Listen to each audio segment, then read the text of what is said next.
சரி வியூ. அப்பா ஆத்தாடி கீழே பாருங்க இறங்குதுன்னு. அக்கா பின்னாடி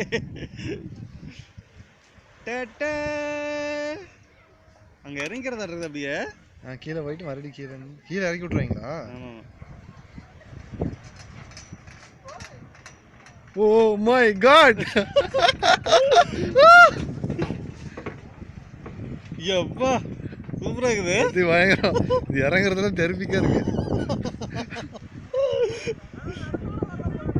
இது ரிட்டர்ன் டிக்கெட் தம்பி. இங்க இறங்கிட்டு ரிட்டர்ன் டிக்கெட்டுக்கு இந்த டிக்கெட் யூஸ் பண்ணிக்கிறத. இப்போ நமக்கு கொடுத்தாங்கல்ல டிக்கெட்டு, அதை யூஸ் பண்ணிக்கிறது ரிட்டர்னுக்கு. ஆமாம், பின்னாடி அந்த ஒரு பொம்மையில் போட்டிருந்ததில்ல, அந்த கோமாளியில். கோமாளியா? Please return use this return ticket அப்படின்னு போட்டிருந்தது.